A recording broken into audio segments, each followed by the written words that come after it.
like, I love that. So I always thought I'd be at Aruna. So I went and studied in school. I thought it was cool because making a little bit of money, I can go back to school. Then I found out I was going to be a kid. Like, that's a good thing. I was going to have a kid. Like, it's a good thing I'm making some money right now. Let me make a little bit more. And then it got to a point where I was like, I want to try something else. So I did everything short of completely sabotaging it. Never answered my phone, email, work, nothing. Leave me alone. Hollywood. I don't want this stuff. I'm a science guy. And I just never went away. That franchise, dude, just kept me coming back over and over again. You know? But, you know, I mean, it's a blessing and a curse, you know. It's like, it's cool to be a part of something. And, you know, I've done a lot for my life. You know, a lot of cool surf trips when I was younger. I was like, oh, make another movie. I'm going to go to Panama. Make another movie. Oh, cool, now I'm going to El Salvador. Make another movie. I'm like, Costa Rica. Next one, I'm like, Fiji. You know, like, I mean, that was, I make a movie, take care of my baby, go on a trip. That's what it was for me. And, man, that started 20 years ago. I just turned 40. I was like 22 years old, and I'm like, oh, what the heck? You still look young. Yeah, but... now it's how yours the movie. Yeah. You're the protagonist in this movie. And Rodriguez, all the Rodriguez... Let me finish this real quick. Well, I want to say the thing that's crazy. So now I'm like, you know what? Let me try. And I've had a couple of opportunities where I got to try, but for the most part, people don't want me to try. They're like, oh, he looks good for this. He looks good for that, you know? Especially when I was a little kid and I hated it, because everyone thought, I was like, I look like a girl. I was like so pretty, you know? I was like, and they want to put me in these teen magazines and stuff, and I'm just like, oh, I'm 24 years old, like, I hate this shit, you know? And so anyways, you cut to all these years later, and it's like, to earn it is so much better, you know? And I read the story, and I liked the story, and I sit down with Eric, and I was told beforehand that he's really particular. He's turned down a lot of people, because we're represented by the same agent, so they're protecting me, because they're used to me just taking a phone call. Hey, you want this job? Like, yeah, no. This guy actually is like, no, you got to sit down, and I'm like, that's actually pretty cool. So we sat down, and at the end of it, he goes, you're the guy. And I was like, it was such a compliment, but at the same time, immediately there's pressure, because when I read it, it was so pure.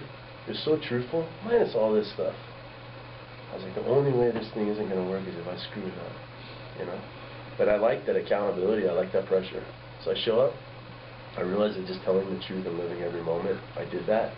And the story was there to where I believed it, and I wanted to be a part of that journey. So I just show up every day, tell the truth. It's not that hard. Once you get past all the people that are standing around you, a bunch of guys, and being vulnerable in front of people that you don't really know. But after about a week, you know all these people. And all those people were there for the same reason. No one's getting paid on this one. They were there because they believed in the story, so you felt protected, like insulated, felt like a family. So after about a week, I'm like, cool, let's do this. I'll show up, tell the story every day. So it was a cool experience, man. I'm really grateful for it. So that's great. No. And did you learn something about parenting? No, but there was parallel. I mean, you know, for me in my life, you know, I didn't plan on being a father. I wasn't married. I was doing what young guys do. And, you know, it takes a while to find your step. So when he first looks at that baby, when he says to her, like, I don't know you, I don't know that I was ever there. I think me, it was like, I want to know you, but I don't know myself. But I can draw the parallel. I was still a kid. I'm still trying to figure out who I am. So my heart wants to be there.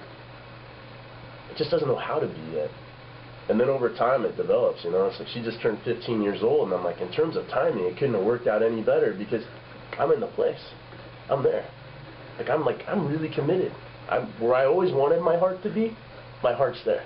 That's number one. That's my favorite thing in my life. If I would have had her at 20, maybe I would have missed it. It's crazy to think about it. But 5 years was huge. So if I had her at 20, I wouldn't have figured it out until she was out of the house. You know? So in terms of timing, it couldn't have worked out any better. So I look at it in terms of like significance and what's going on. The thing that's crazy for me is like it spoke to me on what I thought was just a pure and very honest kind of level. What I didn't realize is what the machine represented. What it really represented. This machine, that's life. For all of us. Right? And then all these other things that are going on, these are all these balls that we're juggling. Right? It's career, it's girlfriend, it's maybe wife, I don't know. What is this? Right? Ambition, all that stuff. The balls hit the floor. The guy had to just give in to the circumstance. Fuck it. Still cranking the machine, and finally he goes, wait a minute. It's all about this. It's what's inside of it. Everything just melts away. And then when he found it, he connected, and then there's nothing that was going to stop him. That was his win. And I was like, holy shit. When I realized that machine was my crazy-ass life, and I'm trying to juggle all these damn balls, I was like, it isn't about Nolan and a baby. This is about just life. This is about what we all do. And we get upset with ourselves and we try, fuck them. Let the balls hit the ground. Because what does it really mean at the end of the day? It's all what's right here, you know? And so making that connection and realizing that, I was about 2/3 of the way through the movie, and I was just like, that made it even better. Holy shit, you know? So how draining was it? Because there was a lot of that. You did that in 18 days. You were going up and downstairs, cranking on that machine. How was every work day? It was still therapeutic for me, because I was living in a box, dude, for so long, and I wasn't being honest with myself, and it forced me out. It forced me to go places that I was afraid to go to, and so it was like 18 days of therapy, you know. So at the end of the day, it was funny, because as fatiguing as it was emotionally and sometimes even physically, I went home reinvigorated, and I was really excited to go to work the next day. And the other thing that was really crazy is you hear people talk about movies and like living and being an actor, and some of these guys, I'm like, oh, okay, dude, you just want to be famous, who's bullshit, you know what I mean? Like, why are you really here, you know? And in going along this journey, I realized I was like, that self-discovery thing was really, really big. That was a huge part of it. But the other one for me was, I didn't realize, when you subject yourself to the journey, when you willingly go, I'm going to go here and I'm going to live it and I'm going to tell the truth, the spirit doesn't know the difference between what's induced and what's real. At the end, when Nolan wins, I won. We shot the whole movie in sequence. And I was on the phone with my dad. My dad and I, we don't talk like this that much. And he's like, yeah, so how are you going? How's the movie? I'm like, we just finished up. And I was quiet for a while. My dad said, yeah, you there? I'm like, yeah, I'm there. He's like, what's up? And I'm like, dude, I just realized I won. It was the craziest feeling ever. When Nolan won, I won. And you know when you like have a journey like that in life, it's like something that you accomplish, and it might, especially the more challenging it is, and you come out at the end of it and you go, ah, I accomplished that. Whether it's, you know, getting your high school or college, you know, piece of paper, whatever it is.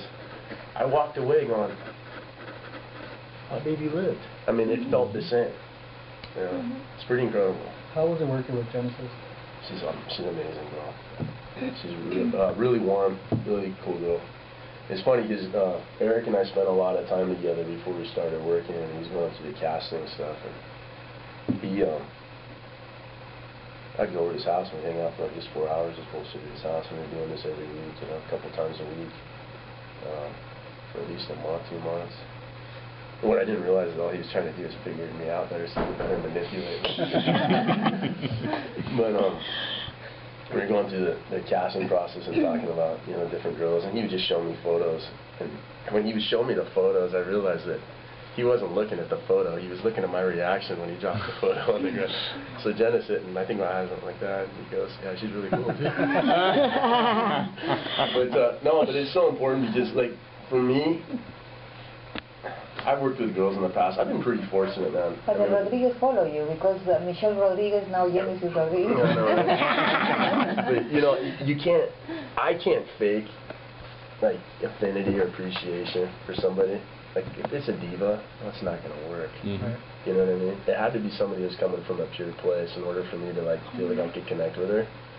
And she's just warm. She's an easy girl to fall in love with. Let's just put it that way. It wouldn't take much. You know, she'd have you like really quick. So I had to tell myself. Do you have any favorite part of this movie? What was the most I think being united with the baby the first time, because I mean, the baby off camera when they're bringing it, the baby started crying. It just as you hear it. That's the real audio track. That was perfect. And it was just like, oh.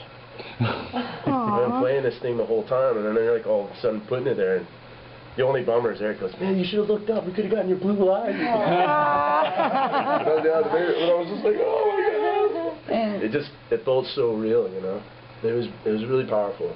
And the thing that really helped too is that the people that are involved, man, most of them are local guys that had some kind of story, had been through it. And there's a lot of pride in New Orleans.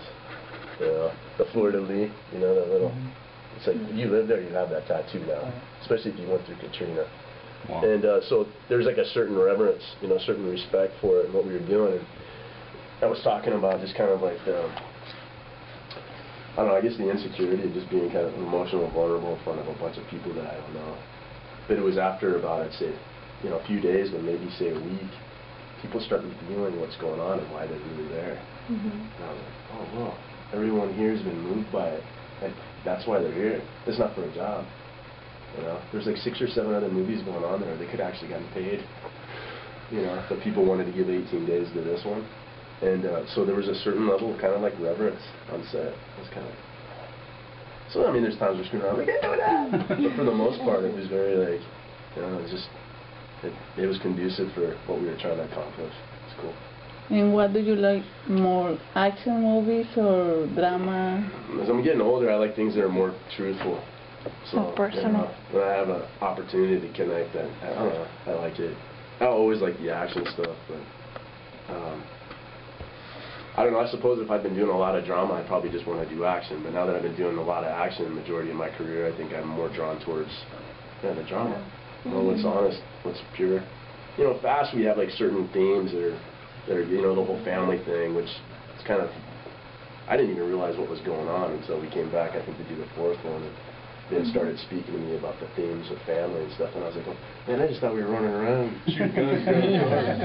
And he's like, no, but that's the brilliance. He's like, people don't even realize that's why they're drawn to it. I was like, holy shit. Yeah, maybe you're right. And the 5th one, we hit that a little bit more. The 6th one, we hit a little more. People kind of coming back to get it. And I was like, he's absolutely right. So there's moments where, like, you know, like Dom and Brian get to like have a little thing. Or I have my thing with like Jordana with me. I freaking love Jordana. You know, so we find it at times, but for the most part, we're running around, we're being cool, you know, doing crazy stuff, you know, and we look for just fleeting moments of connectivity, like real connection. But to have something where you could just be locked in, and the thing of it is with something like this, is you have no choice but to be present. So as a result, it was like the most quiet time in my life, you know.